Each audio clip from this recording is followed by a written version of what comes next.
Part 2, lilipid ako sa South Korea. Ay, hindi, mango. Ang pangit na kamay ko. Ah! Ano ba itong mangga na to? Binili ko to sa Vietnam, friends. Hi, friends. Part 2, lilipid ako sa South Korea. Salud. Binili ko to sa Vietnam. Grabe ang asim. Pero sabi ng kaibigan kong Vietnam, ito daw ang masarap, maasim. Yung baka, no? Talkum-palkum. Ano? Talkum-palkum. Ano sabi niya? Ay, yung maasim-asim na manamis-namis, ganun. Ito yun. Pero parang na-over the back ko, eh.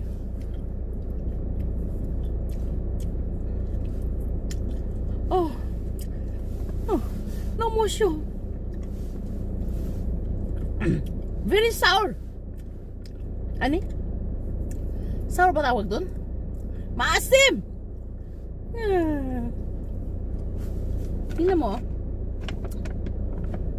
Kasi wala siyang ano, tingnan mo. Kasi dinampot lang to doon sa may ano ba, sa may bowl, sa may planggana sa Vietnam. Binili ko. So wala siyang ano kung hanggang kailan ganun. Wala siyang expiration date. Kasi bagong pitas, tapos ay siguro dinry nila, no, tapos dinampot lang, tapos nilagay doon. Bumili ako, ang dami kong binili. Pinamigay ko sa mga people.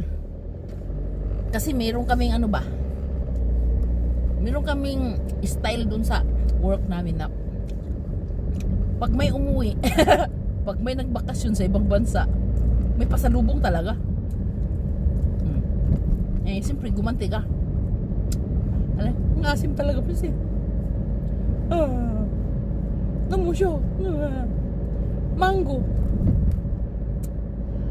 옵소서 있었는데 차가 있어. 그거밖에 없어. Akala ko wala na eh, mayroon pa pala sa car.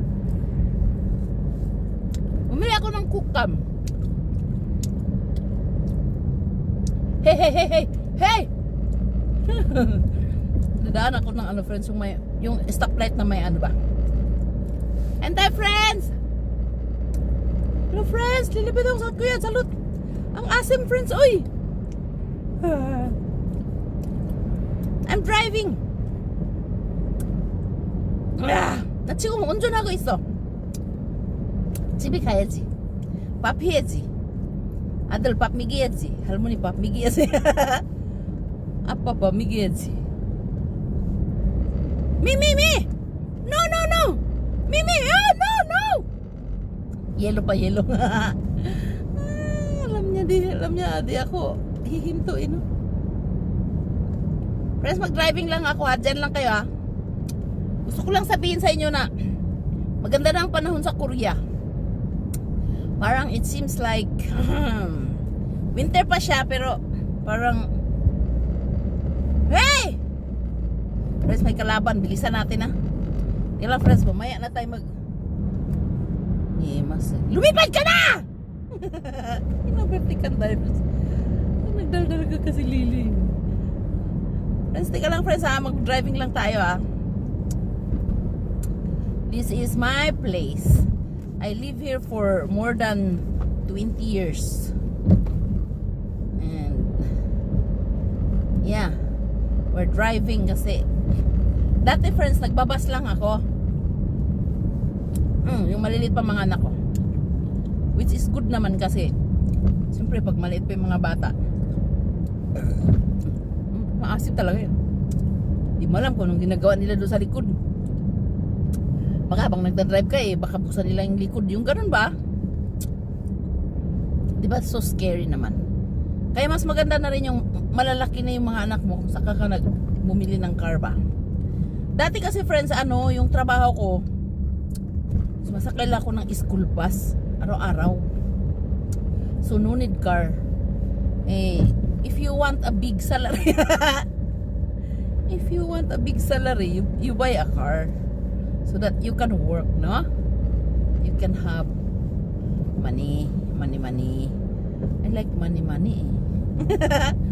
Ano ba? Ano naman topic natin yun? Wala man tayong topic Namiss ko lang kayo. Basta 6 minutes na ba?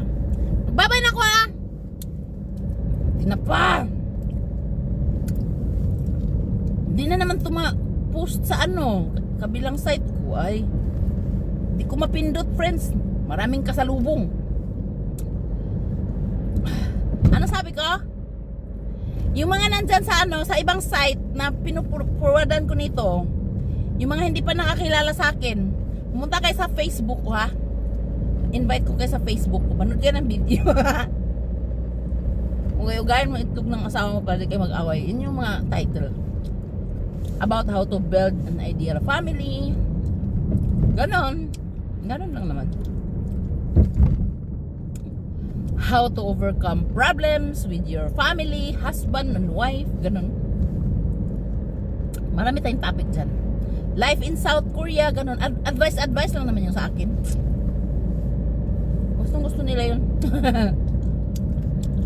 Humaba na. Hindi na pa. Kain tayo, mangga. Masiso, sincha. Talkom. Meron ba tagkalap? Nakikita niya ako? I'm visible? Kasi may tayo eh. Wala bang kalaban dyan? Pag wala kalaban, i-off na natin. Bye-bye! Lilibit ako sa Korea. Salute! Stay kayo, mga versong. Annyeong!